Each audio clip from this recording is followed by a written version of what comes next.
আমার কবরে জাহান্নামের আগুন ভরিয়ে গেছে, আমার কবরে জাহান্নামের আগুন তোর কবরে ভরিয়ে গেছে।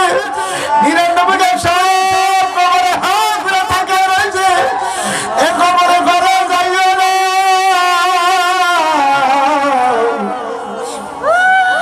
এই কবর আমি একা থাকতে পারবো না।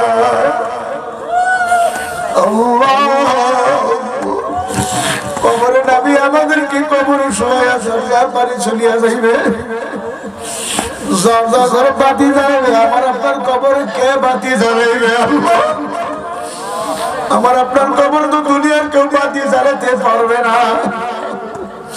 আমার মাওলা যদি কবরে বাতি না জ্বালাইয়া দেয় আল্লাহ, এই জন্য হাতে ধরে বলি, পায়ে ধরে বলি, এখনো সমাজে ফিরেন, আমার মাওলার দরবারে ফিরেন, খালেদ ভাবে তওবা করেন।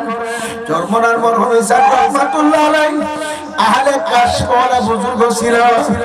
উজানির হুজুরের সহবতে থাকতে থাকতে আল্লাহু আকবার কলবে সালিম দুনিয়া থেকে গেছে। আল্লাহর কুতুব যখন কোন কবরের পাশে দাঁড়াইতো, কবরে আযাব মাঝে মাঝে দেখতেও পাইতো। সুবহানাল্লাহ। আল্লাহ গ্রামের উপর দিয়ে মাহফিলে যাইতে আছে। এই গ্রামের কারিশা হুজুরের মুরিদ ছিল। হুজুরকে বলল, হুজুর আমাদের গ্রামের গরমে মারা গেছে, তার কবরটা জিয়ারত করিয়া যান। হুজুর বলল, ঠিক আছে চলো। কবর পারে যাইয়া কবর জিয়ারতের দোয়া কালাম সূরা খারাপ করিয়া হুজুর যখন মুরাকাবার হালতে কবরের দিকে নজর করলো, একটা চিৎকার মারিয়া পাশের বেদার আছে এর ভিতরে ঢুকিয়ে গেল। বেদার কাটাবি তার শরীর অবস্থাপ্ত হয়ে গেল। বেদার কাটা কাটতে হুজুরকে বের করিয়া আনলো। হুজুর তো তোর করে কাঁপতে আছে আর বলে, কারিশা তুমি আমার একটা কেন আরাম করে কবর পারে দাঁড় করাইছ? আমি যখন কবরের দিকে নজর করছি মুরাকাবার খেয়ালে, আমি দেখি কবরের ভিতরে কোনো মানুষ নাই। কবরের ভিতরে শুয়ার শুয়ার হয়েছে। এই শুয়ারের চিন্তা টানা নাবি পরিবেশ এ অবস্থা দেখে আমি সহ্য করতে পারি না। ভাই একটা কথা যদি মিথ্যা বলি, কিয়ামতের ময়দানে আগুনে কিছুটা জিব্বা কাটিয়া ফালাইয়া দিবে। আমি গেছিলাম কিশোরগঞ্জ জেলার করিমগঞ্জ থানায় মাহফিলে। বয়ান করে যখন স্টেজ থেকে নামছি, পুলিশের একজন দারোগা আমার পিছন দিক দিয়ে আমার জড়ায় ধরছে, হুজুর দাঁড়ান। আমি যখন দাঁড়ায় তার দিকে ফিরছি, এমনি আমার গলায় জড়ায় ধরে কান্না শুরু করিয়ে দিছে। হুজুর কবর আযাব সত্য, জাহান্নামের আগুন সত্য। আমি বললাম, ভাইজান ব্যাপার কি? হুজুর আমি যখন পুলিশে ছিলাম, একটা লাশ কবর থেকে তুলিয়া ময়না তদন্তের দায়িত্ব পড়লো। আমি কয়েকজন সিপাহী পুলিশ নিয়ে কবরে গেলাম। লাশটা উঠানোর জন্য তারা কবরে মাটি করতে আছে। মাটি পুরা প্রায় শেষ দিকে। আমারটাকে শ্বাস দেখে রাখ। আমি কবরের পাশে দাঁড়িয়ে রয়েছি আর মাটি করতেছে মাথার দিক দিয়ে মাটি কোটা শেষ হয়ে গেছে। আমি এমনি কবরের ভিতরে টাকা দেখি,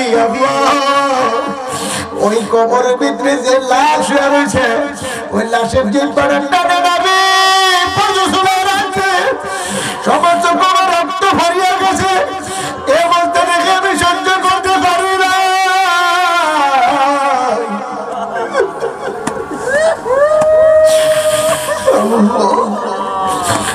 কিছুদিন পরে চরমনার মরহুম ফজলুল করিম রাহমাতুল্লাহর মাহফিলে আমার ডিউটি পড়ছে।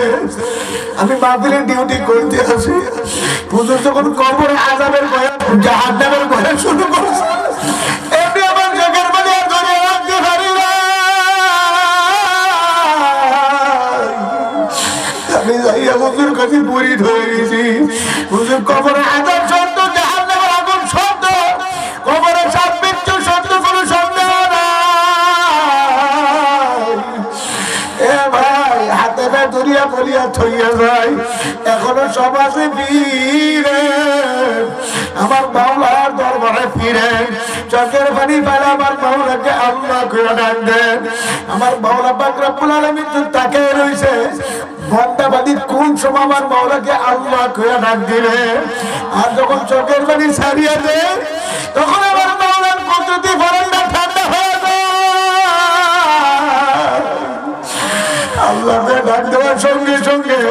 আমার মাওলার আরশের নিচে নূরের খড়ি থরথর কাঁপতে থাকে, থরথরে কাঁপতে থাকে। আমার মাওলা পাক রব্বুল আলামিন বলে খড়ি কাঁপস কেন? খড়ি বলে আমি তো কাঁপি না, আমারে কাঁপাই। তোরে কে কাঁপাই? দেখো না গোল্লা গ্রামের মাহফিলে বসে বসে তোমার গতবে বন্ধারা কাঁদবে আর আল্লাহ ডাকে। তোমার কান্দিনা বন্ধাবাদীকে মাফ না করলে আমি থামবো না।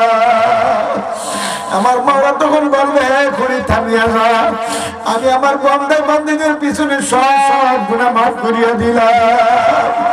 কাজে আমার জন্য দোয়া চাই, আমিও দোয়া করি, সবাই সবার জন্য দোয়া করেন। মাওলা তাআলা আমাদের সবাইকে গলায় গলায় বাঁধিয়া একসঙ্গে জান্নাতে যাওয়ার তৌফিক দিয়া দেন। الحمد لله نحمده ونستعينه ونستغفره ونؤمن به ونتوكل عليه ونعوذ بالله من شرور أنفسنا ومن سيئات أعمالنا من يهده الله فلا مضل له ومن يضلله فلا هادي له ونشهد أن لا إله إلا الله وحده لا شريك له ونشهد أن محمدا عبده ورسوله أما بعد فأعوذ بالله من الشيطان الرجيم بسم الله الرحمن الرحيم يا أيها الذين آمنوا صلوا عليه وسلموا تسليما درود شريف اللهم صل على سيدنا ونبينا وحبيبنا ومولانا محمد صلى الله عليه وعلى آله وأصحابه وبارك وسلم اللهم صل على سيدنا ونبينا وشفيعنا وحبيبنا ومولانا محمد صلى الله عليه وعلى آله وأصحابه وبارك وسلم اللهم صل على سيدنا ونبينا وشفيعنا وحبيبنا ومولانا محمد صلى الله عليه وعلى آله وأصحابه وبارك وسلم أعوذ بالله من الشيطان الرجيم بسم الله الرحمن الرحيم قد أفلح من زكاها وقد خاب من دساها وقال النبي صلى الله عليه وسلم ألا إن في الجسد لمضغة إذا صلحت صلح الجسد كله وإذا فسدت فسد الجسد كله ألا وهي القلب أو كما قال عليه الصلاة والسلام شكرا لكم مهان رب العالمين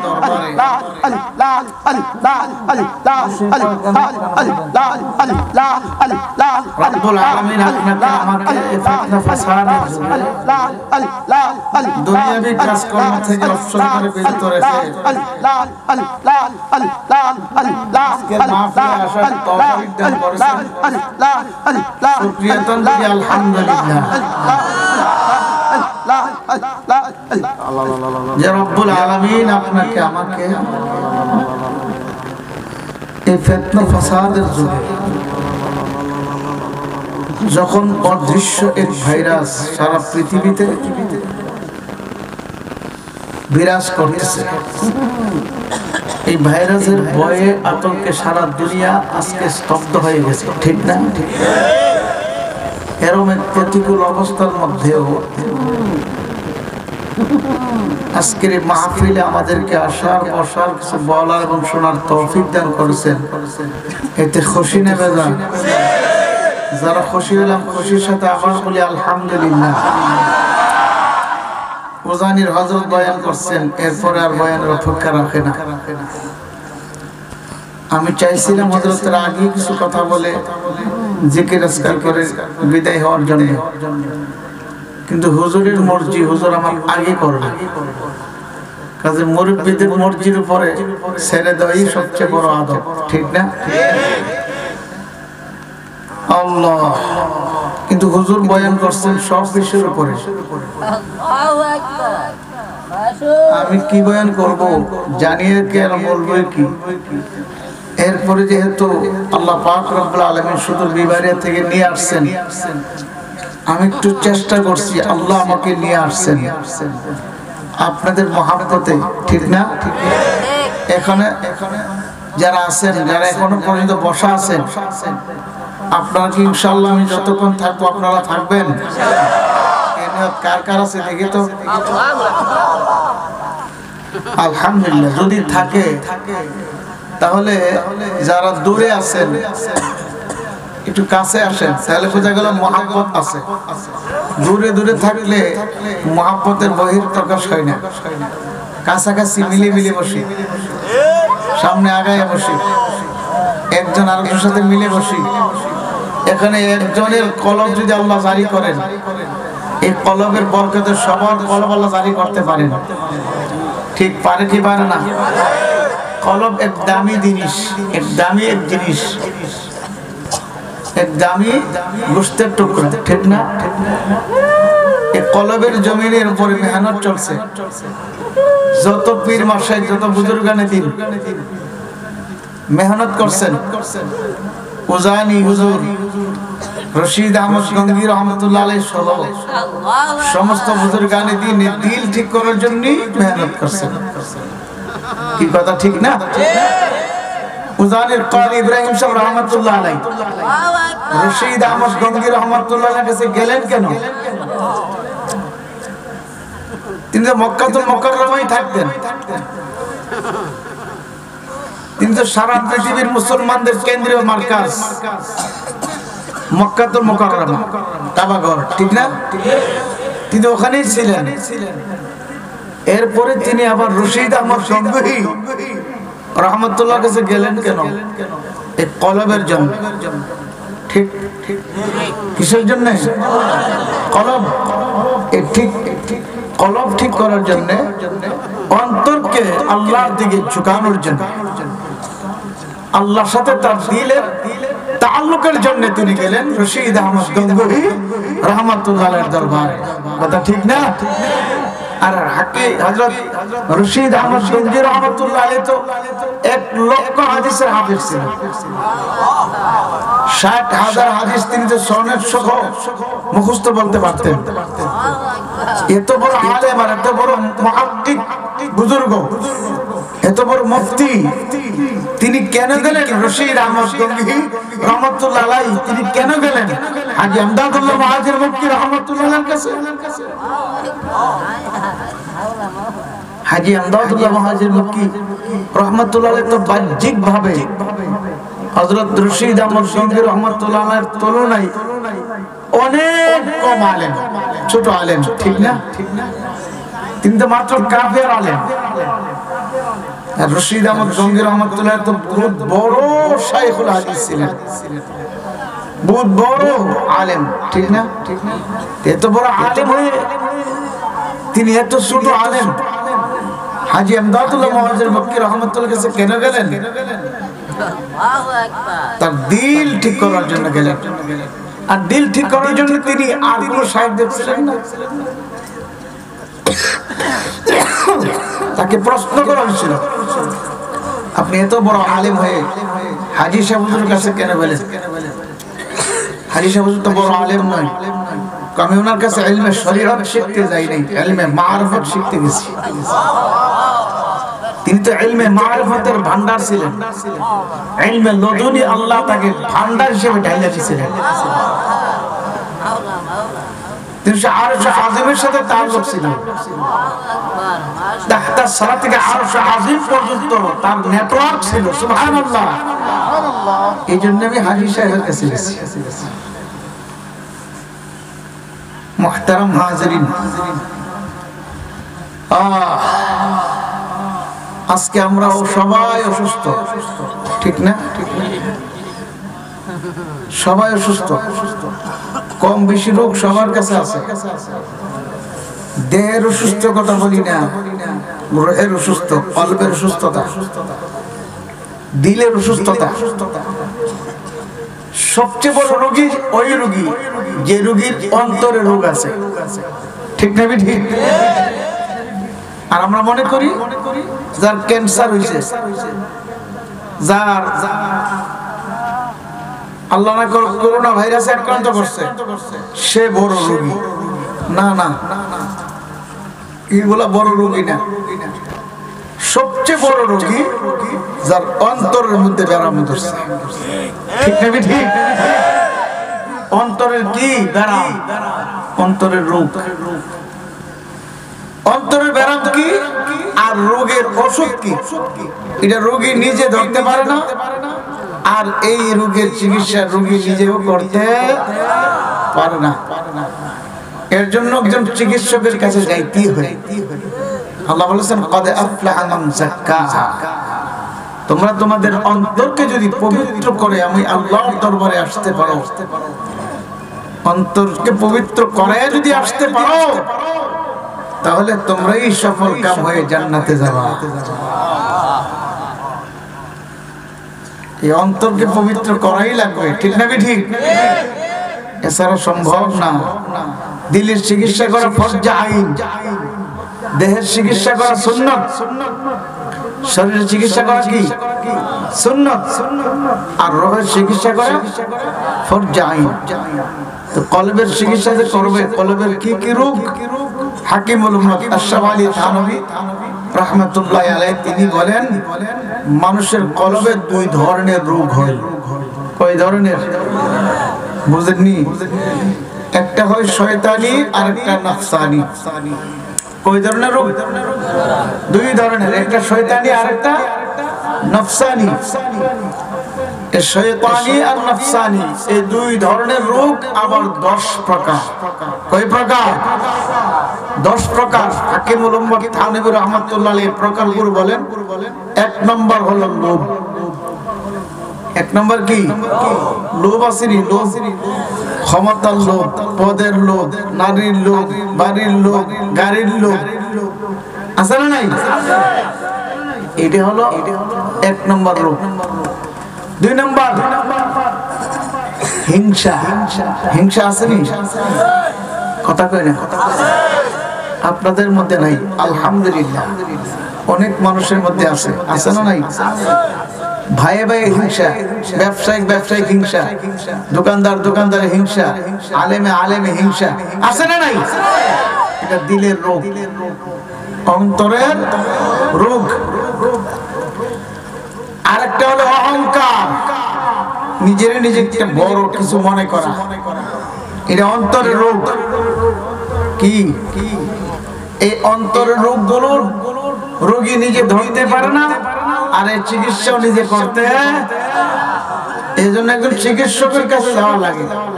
যিনি অন্তরের চিকিৎসা করবেন তাকে বলা হয় শায়েখ বা পীর, কথা ঠিক না? যিনি অন্তরের চিকিৎসা করেন তাকে কি বলা হয়? শায়েখ অথবা পীর বা মুর্শিদ। আর যিনি দেহের চিকিৎসা করেন তাকে বলা হয় ডাক্তার। যিনি শরীরের চিকিৎসা করে তাকে কি বলে? ডাক্তার। মানুষ কাকে বলে? যার অন্তর ঠিক, যার দিল সুস্থ, যার দিল সুস্থ সে হলো মানুষ। আর যার দিল অসুস্থ হয়ে দিল মরে গেছে সে মানুষ নয়, মানুষ রূপী একটি জানোয়ার। ওটা ঠিক না? ঠিক। এই দিল ঠিক করে মানুষকে মানুষ রূপে পরিণত করার জন্যই বুজুর্গান দিলের জমিনে মেহনত করতেছে। পীরের কাজ কি আর মুরিদের কাজ কি, এটা বোঝানোর জন্য একটা উদাহরণ, একটি ঘটনা বলতে হয়। বলবো? শুনবেন? হুজুরে যেভাবে নাচায় গেছে আপনারা, সুবহানাল্লাহ, আকাশ বাতাস গাছপালা সব জিকির করছে, সুবহানাল্লাহ। এক নবাবজাদা মানে কি? নবাবের ছেলে, বাদশার ছেলে। আল্লাহু আকবার। হযরত হাকিমুল উম্মত থানভী রাহমাতুল্লাহর কাছে মুরিদ হতে গেছে। কার কাছে? থানভী রাহমাতুল্লাহর কাছে। আর থানভী রাহমাতুল্লাহ আলাইহি এমন এক পীর ছিলেন, গেলি মুরিদ করলেন তো না। অনেক সময় তিনি মুরিদকে ঘোরাইতেন। আসলে কি সে মুরিদ হতে আসছে না আবেগে আসছে? আবেগে আসছে না আসলে ঠিক অলবের চিকিৎসার জন্যই আসছে। ঠিক আছে, ছেড়ে দাও। চিঠিটা তিনি পরে বুঝতে পারলেন, ধরতে পারলেন তারে কোন রোগে ধরছে আর সে কোন রোগের চিকিৎসার জন্য আসছে। চিঠিটা পরেই তিনি রোগ ধরতে পারলেন। রোগ কি? চিঠির মধ্যে লেখছে, বাবার বরাবর আব্বাজান, আমি আমার আত্মার চিকিৎসার জন্য হাকিমুল উম্মতের চিকিৎসক হযরত আশরাফ আলী থানভীর কাছে আসছিলাম। তিনি আমাকে শর্ত জড়াই দিয়েছেন, 40 দিন তার খানকায় থাকতে হবে। 40 দিন থাকার জন্য আমি রাজি হয়ে গেছি, তবে 40 দিন থাকার মতন সে খরচ, সে অর্থ আমার কাছে নাই। আপনি আমার জন্য কিছু অর্থ প্রেরণ করেন, তবে খবরদার নবাবজাদার ইজ্জত হানি যেন না হয়। নবাবজাদা ইজ্জত হানি যেন না হয়। অর্থাৎ আমি তো নবাবের ছেলে, বাদশার ছেলে, টাকা বেশি পাঠিয়ে দিও, কম পাঠালে তো ইজ্জতের উপর আঘাত আসবে। বুঝতে পারছেন? হাকিমুল উম্মত বুঝতে পারলে তাকে অহংকারের রোগে ধরছে। কথা ঠিক না? ঠিক। নবাবের ছেলে হিসেবে তার ভিতরে একটা কি আছে? অহংকার আছে। এই অহংকার রোগ দূর করার জন্য হযরত ওষুধ দিয়েছেন, চিকিৎসা। কি ওষুধ? আমার খানকাতে তুমি 40 দিন থাকবা তো 5 ওয়াক্ত নামাজ জামাতের সাথে পড়বা। ফরজ নামাজের জামাত শেষ হলে তো যখন সালাম ফিরাইবে তখন তুমি সুন্নত পড়ে পড়বা, মুসল্লি সুন্নত পড়বে, তুমি সুন্নত পড়ে পড়বা। তোমার কাজ হলো মসজিদের দরজায় গিয়ে প্রত্যেকটা মুসল্লির জুতাগুলো তোমার নিজের হাতে ভাঁজ করবা। কি করবা?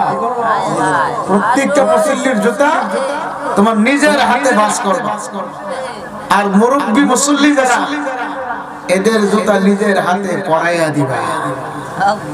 আর বলবা, আমার জন্য দোয়া করেন, আমাকে অহংকারের রোগে ধরছে, আল্লাহ যেন আমার রোগ ভালো করে দেয়। এই কাজটা বেড়ে দিছে। আচ্ছা, এবার বুঝে থাকলে বলুন, এখন অহংকার রোগ, নবাবগিরি থাকবে না যাবে?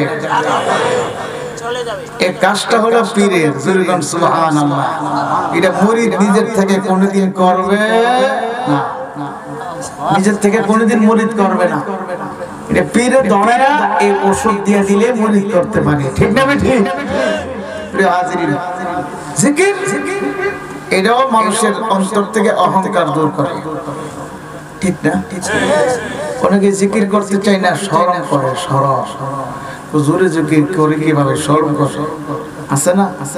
এই শরমটা বেশিরভাগ আমাদের আলেমদের মধ্যে, বেশিরভাগ এই শরমটা জোরে জিকির করতে চায় না, করলে কেমন যেন শরম লাগে। তো এই জন্য আলেমও পীরের কাছে যাই, শায়েখের কাছে যাই, ওই শায়েখের কাছ থেকে শরম ভাঙ্গা জিকির করে। ঠিক না? ঠিক। হযরত উজানির কারি ইব্রাহিম সাহেব রাহমাতুল্লাহ আলাইহি কেমন জিকিরকারী ছিল, কেমন জাকির ছিল। জিকির করতে করতে করতে করতে করতে করতে গঙ্গোহী রাহমাতুল্লাহ আলাইহির খানকার মধ্যে অজ্ঞান হয়ে পড়ে যেত। কোন সময় রাস্তার মধ্যে অজ্ঞান হয়ে পড়ে থাকতেন। আল্লাহ আমার চেয়ে ভালো জানেন ইতিহাস। আমি ইতিহাস বলার জন্য আসি নাই, আমার বলার উদ্দেশ্য হলো তারা যদি এত বড় আলেম হয়ে শায়েখের কাছে নিজেকে বিলীন করে দিতে পারে, সুপর্দ করে নিজেকে বিলীন করে নিজেকে মিঠাই দিয়ে আল্লাহকে পাওয়ার জন্য এত মুজাহাদা করতে পারে, আমার আপনার করা লাগবে কি লাগবে না? এখন তো বেশি জরুরি। আগে তো এত গুনাহ ছিল না, এখন যে গুনাহ চালু হয়ে গেছে, ডিজিটাল যুগ, ডিজিটাল পদ্ধতিতে গুনাহ চালু হয়ে গেছে। কথা ঠিক না ঠিক? অত্যাধুনিক গুনাহ। ওনাদের জমানায় তো মোবাইল ছিল না, ছিল অনর্থক ছবি তোলার অভ্যাস ছিল না। আজকে আমাদের মোবাইল, আমরা অনর্থক ছবি তুলি, মানে সেলফি তুলি, তুলি কি তুলি না? যে ছবির কোনো দরকার নাই, করি কি করি না? আগের যুগে এত অশ্লীলতা বেহায়া পড়া ছিল না। এখন আমরা হাসতে হাসতে অশ্লীলতা বেহায়া পড়া গুনাহ করিয়ে ফেলে, ঠিক না ঠিক? এই জন্য এই মুহূর্তে এখন এই জমানার মধ্যে কোন না কোন বুজুর্গের সাথে নিজেকে তাল্লুক রেখে ওই বুজুর্গের পরামর্শ নিয়ে আমল করা জরুরি, ফরজে আইন, ফরজে আইন। কেননা কলব যদি অসুস্থ হয়ে যায়, অসুস্থ কলবের লোক যখন কবরে যাবে, তাকে জাহান্নামে যাওয়া লাগবে। সবাই জোরে করে নাউজুবিল্লাহ।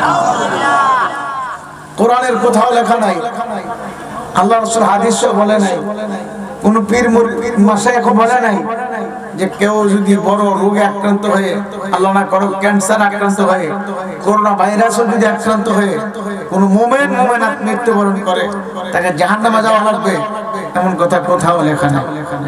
আছে কথা কই না? অনেকে ক্যান্সারের নাম শুনলে ভয় পায়। কোন মুখে কেমনে মারা গেছে? ক্যান্সার। জোরে বলে না, আস্তে ক্যান্সার। ও মানুষ শুনলে ক্যান্সার হয়েছে, না জানে কেমন পাবে দোষ, কি করি না? ভুল কথা। ক্যান্সার রোগ হইলে পাবে ধরছে। বড় বড় আল্লাহ ওয়ালাদের এরকম হয় না? ভালো করে জেনে রাখেন, আল্লাহ না করো cancer, corona virus, heart, diabetes, এরকম বড় বড় রোগ আল্লাহ কাউকে না দেখ। আমিন। একজনকেও না দেখ, বলুন আমিন। আমাকে, আপনাকে, আমাদের সবাই কারো আল্লাহ না দেখ, বলুন আমিন। এরপরও যদি কেউ করোনা আক্রান্ত হয়, তাওনের কারণে কোন মুমিন মৃত্যুবরণ করে, আল্লাহ রাসূল বলেন সে শাহাদাতের মর্যাদা পাবে। সুবহানাল্লাহ। আল্লাহ না করো কেউ যদি ক্যান্সার আক্রান্ত হয়ে মৃত্যুবরণ করে, একবারে বিছানায় পড়ে গেছে, শরীরের গোশত বলতে কিছু নেই, হাড্ডি কঙ্কাল হয়ে মৃত্যুবরণ করছে, কিচ্ছু নেই শরীরে, কঙ্কাল আর কঙ্কাল। কিন্তু যদি ঈমান নিয়ে কবরে যেতে পারে, আল্লাহ তার মৃত্যুর সাথে সাথে জান্নাতের দরজা খুলে দিবেন। সে বেহেশতে চলে যাবে, সে আর আলাগ থাকবে না, সে দুর্বল থাকবে না। 32 বছর, 32 বছরের এক নওজওয়ানের মতো সে বেহেশতে চলে যাবে। সুবহানাল্লাহ। আর যদি আল্লাহ না করো, কেউ যদি কলবের রোগে আক্রান্ত হয়ে, অন্তরের রোগে আক্রান্ত হয়ে যদি মৃত্যুবরণ করি, ইয়াওমা লা ইয়ানফাউ মালুন ওয়ালা বানুনা ইল্লা মান আতাল্লাহা বিকলবিন সালিম।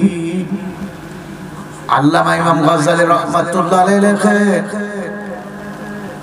বাবা ইল্লা মান আতাল্লাহা বিকলবিন সালিমের ব্যাখ্যায় লেখেন, কারো অন্তরের ভিতরে যদি এক জাররা পরিমাণ অহংকার রোগ থাকে, এই এক জাররা পরিমাণ অহংকার রোগের জন্য তাকে জাহান্নামের আগুনে যাওয়া লাগবে। সবাই বলেন নাউযুবিল্লাহ।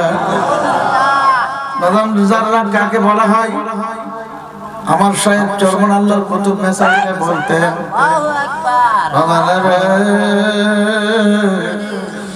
একটা কাপড়কে ধুইয়া পানিতে ভালো করে চিপা, এই কাপড়টাকে রৌদ্রের মধ্যে জারা দিলে দেখবা রৌদ্রের মধ্যে হাজার হাজার রেণু উঠতে আছে। এর এক একটা রেণুকে এক একটা জাররা বলে।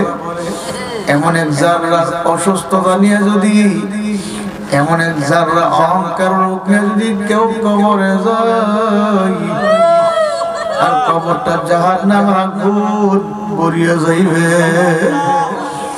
এই জন্য আমার ভাইয়েরা, বন্ধুরা, পর্দার আল্লাহর মা বোনেরা, আল্লাহু আকবার। কলবের রোগকে সুস্থ করে তারপর কবরে যাওয়া লাগবে। আল্লাহ ওই অন্তরের রোগের চিকিৎসা করা ফরজ আইন, অন্তর রোগের চিকিৎসা করা ফরজ আইন। আল্লাহু আকবার। হুসাইন আহমদ মদনী রাহমাতুল্লাহ আলাইহি, আল্লাহু আকবার, যিনি আওলাদ রাসূল ছিল, মসজিদে নববীর রওজা তাহারের মধ্যে তিনি 18 বছর বুখারী শরীফ পড়াইছেন।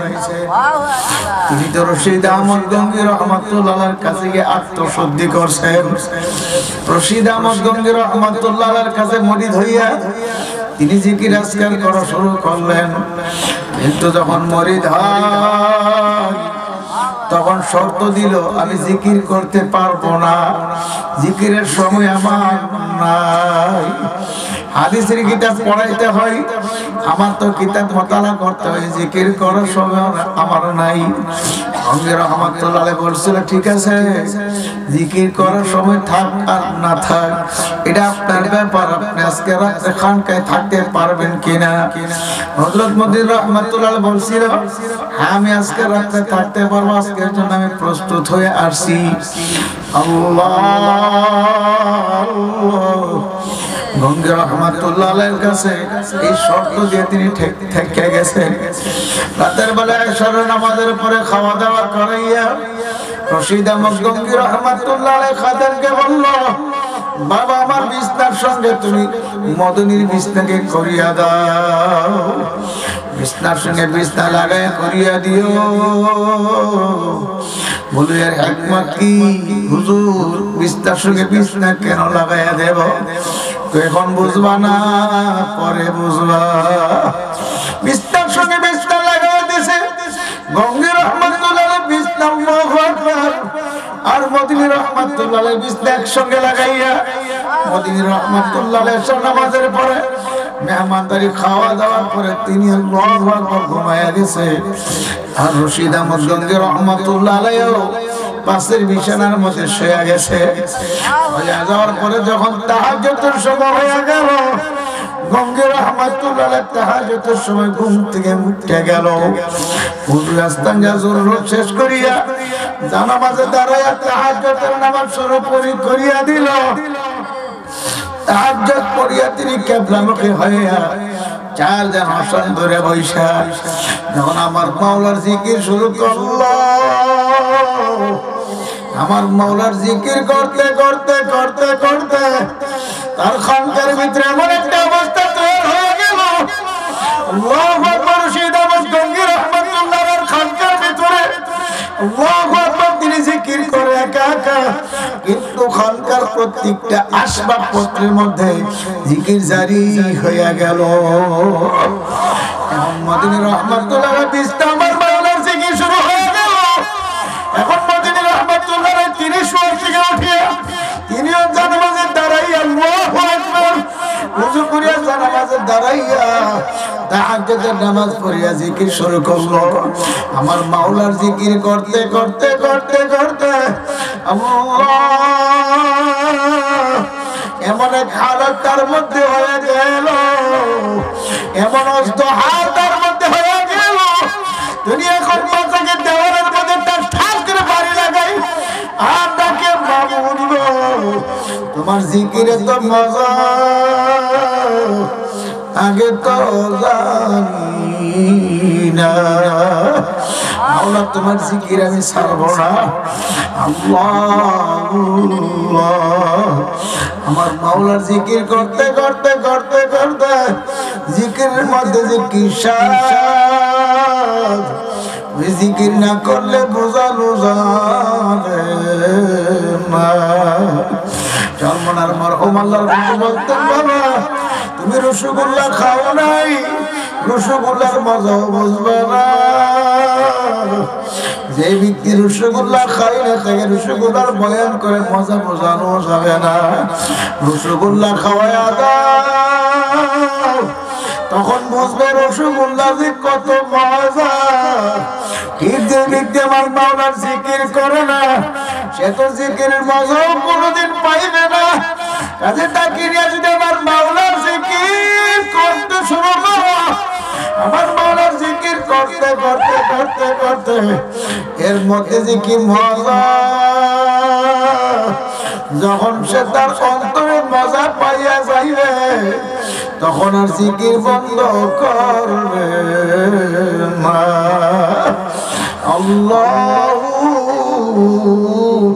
আল্লাহ।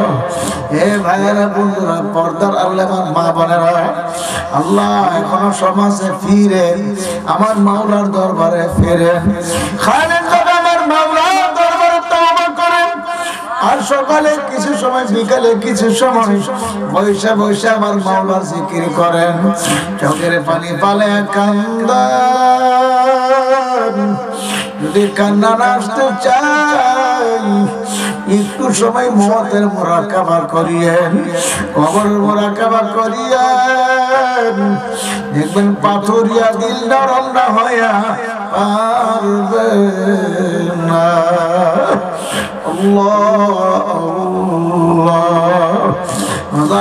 আমি সুদূর সেই বুগারিয়া থেকে আল্লাহু আকবার কোরআন সুন্নাহর রশি নিয়ে আসছি।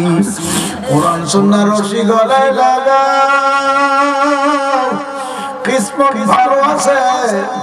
আল্লাহু আকবার আল্লাহ। কোরআন সুন্নাহর রশি যদি গলায় লাগাতে পারো, আমার মাওলা তোমার আমার জন্য জান্নাত বানায়া রাখছে। আর যদি কোরআন সুন্নাহর রশি গলায় না লাগাইয়া ওই যে গরু রাখারে গরু মাঠে ছাড়িয়ে দিয়ে গেছে, বিকাল বেলা গরু রশি গলায় লাগাইয়া মালিকে বাড়ি নিয়ে যায়, আরে গরু রশি গলায় লাগাই নাই, ওই গরু পাহাড়ের দিকে দৌড়াই আর বলে, আরে মালিক তোমার রশি আজ গলায় লাগাবো না, প্রত্যেক দিন মরা ঘাসের মাঠে আমাদেরকে ফেলায়া যায়, আর কত মরা ঘাস খাবো, এখন আর তোমার রশি গলায় লাগাবো না। আজকে পাহাড়ের কিনারে যাইয়া দেখে আসছি তরতাজা ঘাস, এই তরতাজা ঘাসকে শরীর মোটা তাজা করবো, আর তোমার রশি গলায় লাগিয়ে বাড়ি যাব না। গরুর মালিক তো পিছনে পিছনে রশি নিয়ে দৌড়ায়, আর গরু ফের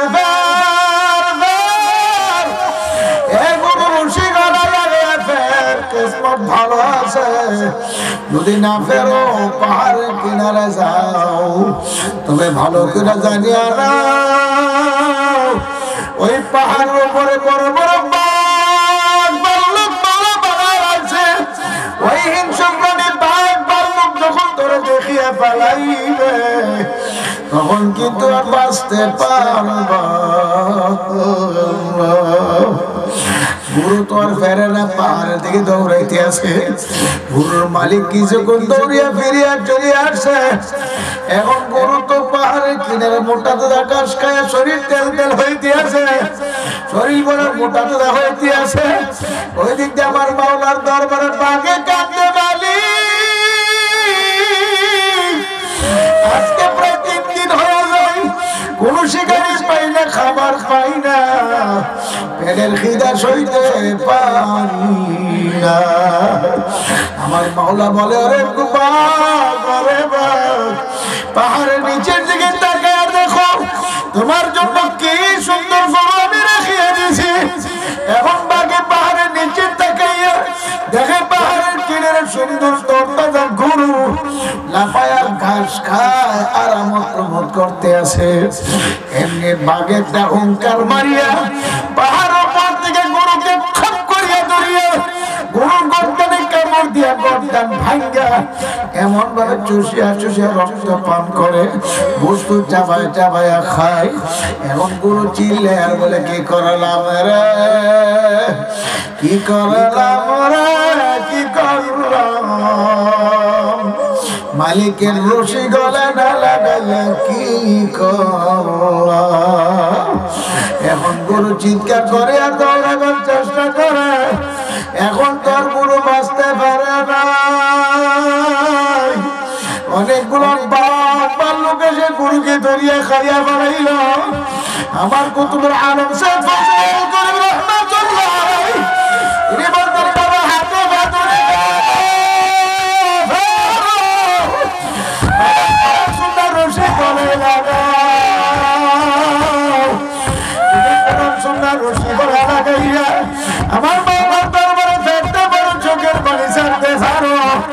আমার মাওলা তোমার আমার জন্য জান্নাত বানিয়ে রাখছে আমার মাওলা জান্নাতের ভিতরে তোমার রূহটা দিয়া দিবে কি যে শান্তি বলে শেষ করতে পারবো না আর যদি কোরআন সুন্নাহ রশি গলায় না লাগাইয়া মালিকের ডাকে সাড়া না দিয়া যদি সুদ খায়া ঘুষ খায়া হারাম খাইয়া ব্যাপারদার চলিয়া জিনা ব্যভিচারী করিয়া নাফরমানি করিয়া যদি শরীর মোটা তাজা করিয়া তেল তেল তেল তেল ভাত করিয়া যদি মৌতের বিচারে আসার খাইয়া করিয়া দাও আমার বাবার হাতে যখন রূহ কবজ করার জন্য আসবে নাফরমান গুনাহগার স্বপ্নের মধ্যে দেখতে পারবে আজরাইল আলাইহিস সালামের মাথা আসমানের পা জমিনে এক হাত বার্ষিকার এক হাত মাগরিবে তামাম দুনিয়া বরাবর আজরাইলের শরীর আজরাইল আলাইহিস সালামের চক্ষু বরাবর নীল রঙের দিঘির মতো হয়ে যাবে আজরাইল আলাইহিস সালামের হাতে নখগুলো বড় বড় কোদালের মতো হয়ে যাবে আজরাইল আলাইহিস সালামের আল্লাহু আকবার দাঁতগুলো বড় বড় হয়ে যাবে আল্লাহ বছরের গুড়া দিয়ে আগুনের বিজলি মারতে থাকবে আমার মা গুণাগারের দিকে বড় চক্ষু দিয়ে তাকাইয়া নীল রঙের বড় চক্ষু যখন ঘুরাটি মারবে নাফর মানের রুহটা থরথর করে কাঁপতে থাকবে 304টা বেগমের রুহটা দৌড়ে ঘুরে শুরু করিয়া দেবে কোথাও কে পালাইতে পারবে না কোথায় গিয়ে বাঁচতে পারবে না আমার বাবার আজরাইলকে আমার মওলা ডাক দিয়ে বলবে হে আজরাইল নাফরমানকে আমি ফজরের সময় ডাকছি পাই নাই নাফরমানকে আমি জোহরের সময় ডাকছি পাই নাই নাফরমানকে আমি আসরের সময় ডাকছি পাই নাই নাফরমানকে আমি মাগরিবের সময় ডাকছি পাই নাই নাফরমানকে আমি এশায় ডাকছি পাই নাই আমি দৈনিক 5 বার ডাকছি বড় পাই নাই অথচ নাফরমান আমার নিয়ামত খাইয়া দিয়া ভোগ করিয়া আমার ডাকে সারা দেয় না সারা দেয় নাই এখন নাফরমানের রূহ বের হইতে চাইবে না নাফরমানের রূহ বের হইতে চাইবে না হে নাফরমানকে ধর হুকুম করে সঙ্গে সঙ্গে আজরাইল সালামের হাত করে কোষা করিয়া নাফরমানের মুখের ভিতরে হাতটা ঢুকাইয়া বড় বড় ডগ দিয়া রূহের মধ্যে এমন যেন খাপ করিয়া ধরিয়া যখন রূহটাকে টান মারবে কলিজার নাড়ি মনে করে ঠাস ঠাস করে ছিড়িয়া যাইবে দুনিয়ার কোন শক্তি আর রাখতে পারবে না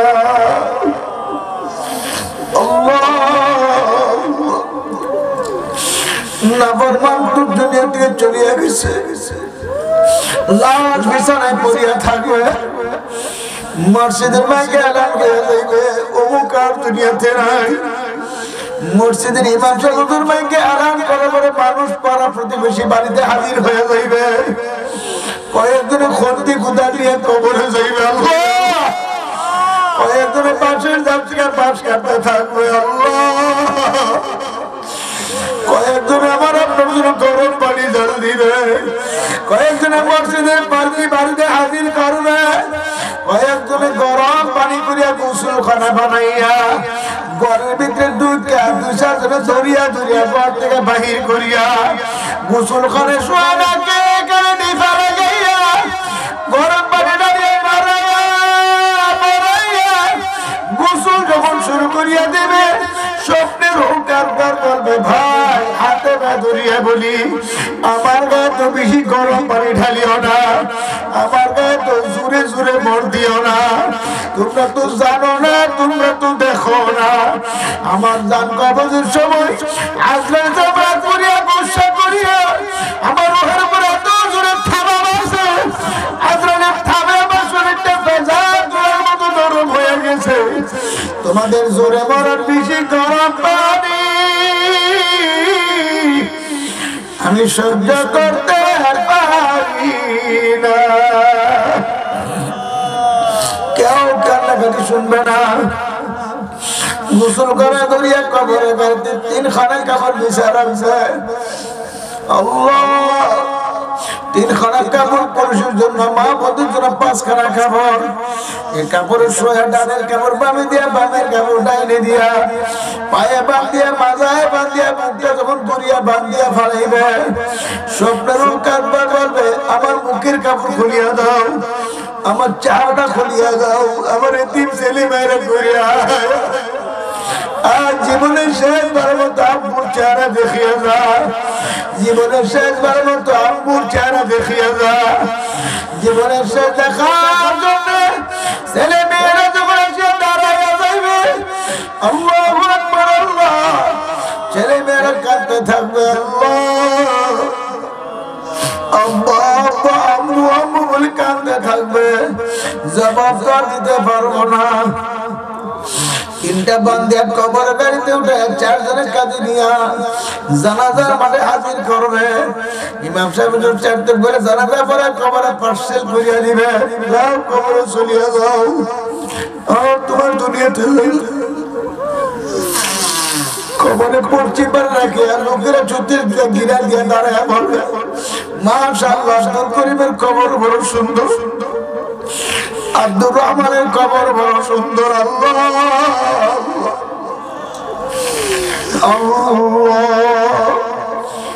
কবরের মুর্দার বলবে তোমরা তো আমার কবর সুন্দর বলতে আসো, তোমরা তো আমার কবরের বাহ্যিক দেখো, মূল অবস্থা কিন্তু তোমরা দেখো না। আমার গুনার কারণে, আমার নাফরমানির কারণে, আমি যে গুনাহ করে নাফরমানি করে কবরে আসছি, আমার নাফরমানির কারণে আমার কবর সুন্দর না, সুন্দর না। আমার কবরে জাহান্নামের আগুন ভরিয়া গেছে, আমার কবরে জাহান্নামের আগুন কবর ভরিয়া গেছে। 99টা সব কবরে হাত ধরে থাকে রয়েছে, এ কবরে ঘরে যাইও না।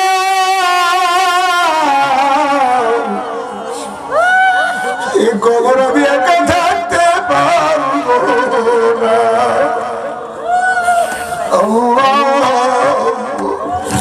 কবরে নাবি আমাদেরকে কবরে শোয়া সন্তান বাড়ি চলিয়া যাইবে, ঘরে বাতি জ্বালাইবে। আমার আপনার কবরে কে বাতি জ্বালাইবে? আমার আপনার কবরে তো দুনিয়ার কেউ বাতি জ্বালাইতে পারবে না।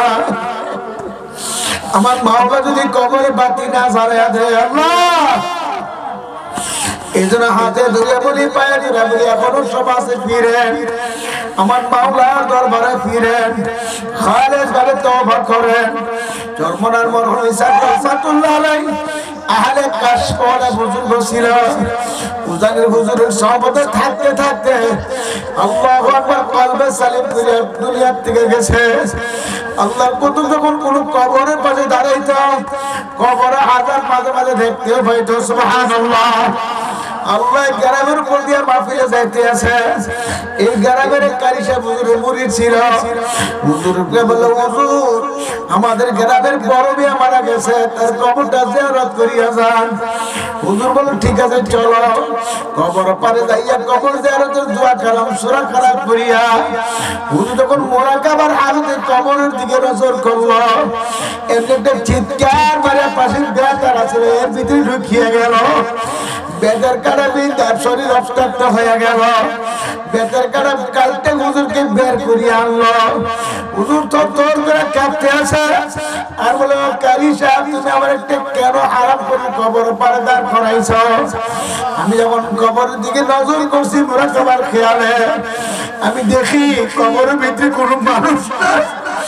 কবরের ভিতরে শুয়ে শুয়ে রয়েছে। এই শুয়ে রয়েছে মানে টান্না নবী পল্লী আছে। এই অবস্থা দেখে আমি সহ্য করতে পারি না। ভাই একটা কথা যদি মিথ্যা বলি, কিয়ামতের ময়দানে আগুনে কিছুটা জিব্বা কাটিয়া ফলাইয়া দিবে। আমি গেছিলাম কিশোরগঞ্জ জেলার করিমগঞ্জ থানায় মাহফিলে। বয়ান করে যখন স্টেজ থেকে নামছি, পুলিশের একজন দারোগা আমার পিছন দিক দিয়ে আমার গলায় ধরছে, হুজুর দাঁড়ান। আমি যখন দাঁড়ায় তার দিকে ফিরছি, এমনি আমার গলায় জড়ায় ধরে কান্না শুরু করিয়া দিছে।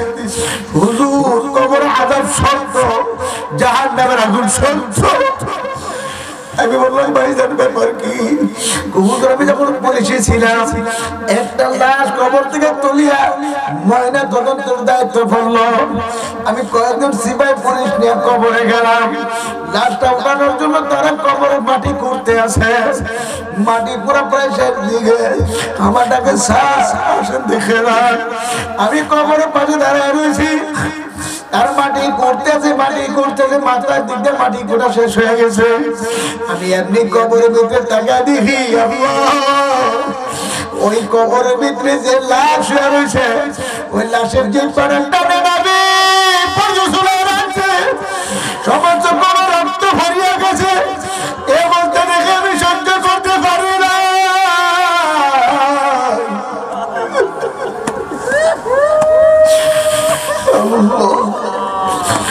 কিছুদিন পরে চরমনার মরহুম ফজলুল করিম রাহমাতুল্লাহর মাহফিলে আবার ডিউটি পড়ছে। আমি মাহফিলে ডিউটি করতে আসি, হুজুর যখন কবরে আযাবের ভয় জাহান্নামের ভয় শুরু করছে, এমনি আমার চোখের মাঝে ধরে রাখতে পারি না। আমি যাইয়া হুজুর কাছে পুরি ধরেছি। হুজুর কবরে আযাব শব্দ, জাহান্নামের আগুন শব্দ, কবরে সব মৃত্যু শব্দ, কোনো শব্দ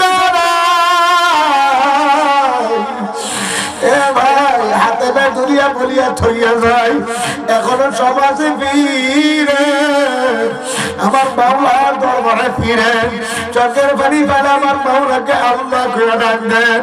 আমার মাওলা পাক রব্বুল আলামিন তো তাকে রয়েছে বান্দাবাদী কোন সময় আমার মাওলাকে আল্লাহ করে ডাক দিবে।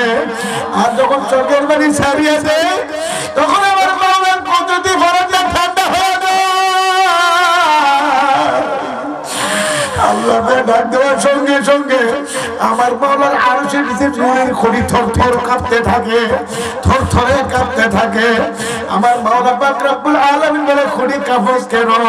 খড়ি বলে, আমি তো কাঁপি না, আমারে কাঁপাই। তোর কে কাঁপাই?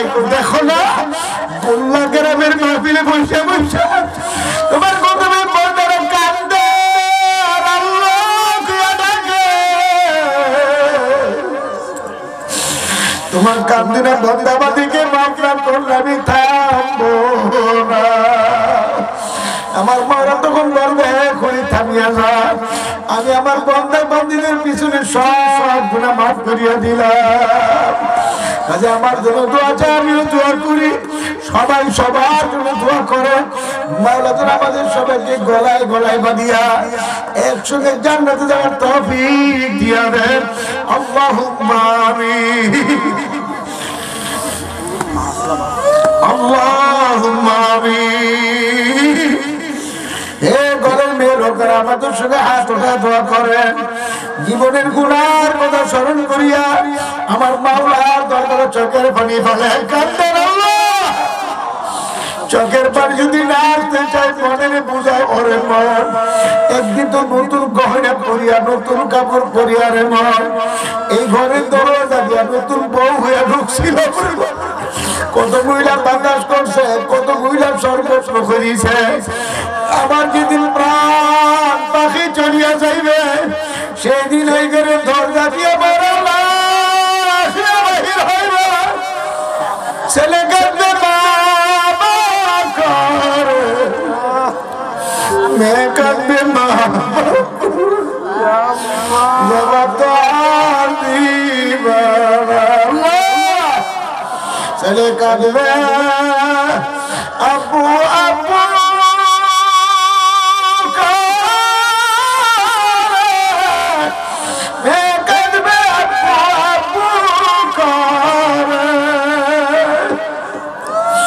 জবাব তো দিব না। ও বাবু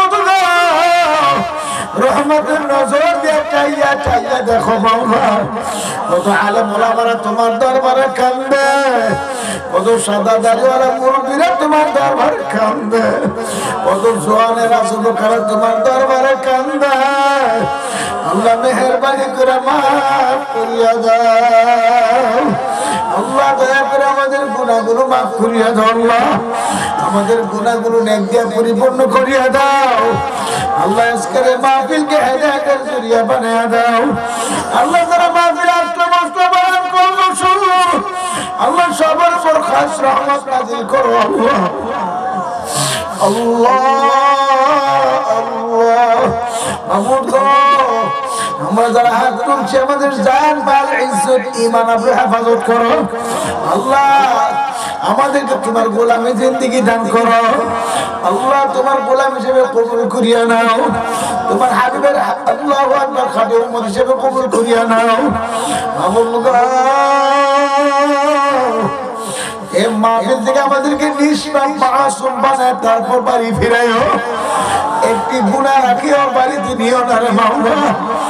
আল্লাহ মারা গিয়ে বয়ান করছেন আল্লাহ উজানির এহতেরাম হলো শাহ হুজুর দামাত বরকতুল আলিয়া আল্লাহ। হুজুরের নেক হায়াত বাড়ায়া দেন, বর্তমান পীর হুজুরের নেক হায়াত বাড়ায়া দেন আল্লাহ। উজানির সমস্ত বুজুর্গদের নেক হায়াত বাড়ায়া দেন, তরমন আমার শায়েখ আন্দারি নেক হায়াত বাড়ায়া দেন আল্লাহ। রুহানি কওয়াত বাড়ায়া দেন, এক নেক বানায়া দেন। সমস্ত উলামায়ে কেরামকে এক নেক বানায়া দেন আল্লাহ। সমস্ত হক্কানি উলামায়ে কেরামকে এক নেক বানায়া দেন আল্লাহ। মুনাফিকদের চক্রান্ত থেকে হেফাজত করুন আল্লাহ। বেঈমান কাফের নাস্তিকদের কলিজাকে থরথর করে কাঁপায়া দেন আল্লাহ। দয়া করে মাওলা আমাদেরকে আপনি কবুল করিয়া নেন আল্লাহ। আমাদের দিকে চড়িয়ে গেছে যারা আল্লাহ জানি না কে জানে, আমার মতো মা হারায় হাত তুলছে, আমার মতো বাবা হারায় হাত তুলছে, দাদা হারা দাদু হারায়, নানা হারায় নানু হারাইয়া, স্ত্রী পুত্র ছেলে মেয়ে আল্লাহ পীর উস্তাদ সাগরিদ হারায় হাত তুলছে আল্লাহ। আর গুলো তুমি কবুল করিয়া নাও আল্লাহ। আমাদের আব্বা আম্মার কবরগুলো বেহেশতের বাগান বানায় দাও। চরমনার জমিনে আমার সাহেব বসে শুয়ে রয়েছে, দাদা হুজুর শুয়ে রয়েছে, হুজুরে খোলা করা যারা শুয়ে রয়েছে, সোনার গাঁওয়ের হুজুর শুয়ে রয়েছে, উজানির জমিনে উজানির কুতুবেরা শুয়ে রয়েছে আল্লাহ। এই সিলসিলায় এই তরিকা যত বুজুর্গরা শুয়ে রয়েছে, কিস্তিয়ান কাদিয়া নকশবন্দিয়া মুজাদ্দিদিয়া সরদিয়া সমস্ত হক্কানি রব্বানি বুজুর্গের দিন যারা যেখানে শুয়ে রয়েছে, 2020 সালে কত বুজুর্গরা চলিয়ে গেছে আল্লাহ। আমাদের কত মুজাহিদরা চলিয়ে গেছে, কত মুমিন মুমিনা চলিয়ে গেছে আল্লাহ। সকলের কবর বেহেশতের বাগান বানিয়ে দেন আল্লাহ। বুজুর্গদের মাকামকে বেহেশতে বলস্ত করিয়া দেন আল্লাহ। আল্লাহ আল্লাহ উজানির হুজুর আমি আসার পর আমার জড়াইয়া ধরছে, কত মহব্বত করছে, কত আদর করছে আল্লাহ। তুমি হুজুরদের নেক হায়াত বাড়ায়া দাও, আয়নার মতো দিলকে পরিষ্কার করিয়া দাও, আমাদের দিলকে আয়নার মতো পরিষ্কার করিয়া দাও আল্লাহ। আমার দিল বাড়ায়া দাও, আমার দিল বাড়ায়া দাও, যে দিলের চক্ষু দিয়ে তোমার দিদার নসিব হয়ে যাবে আল্লাহ।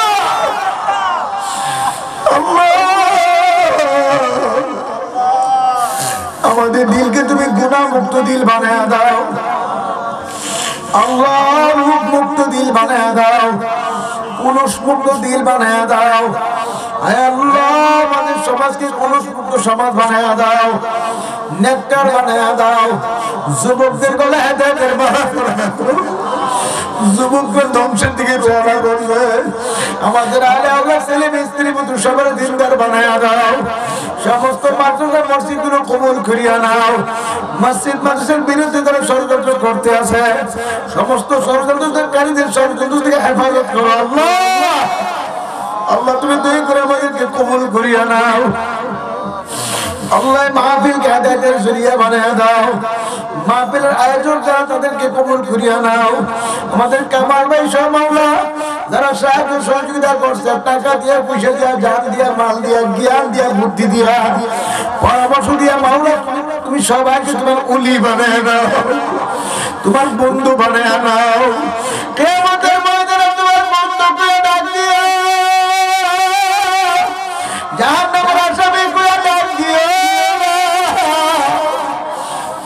জাহান্নামের আসামি বানায় কবরে হাজির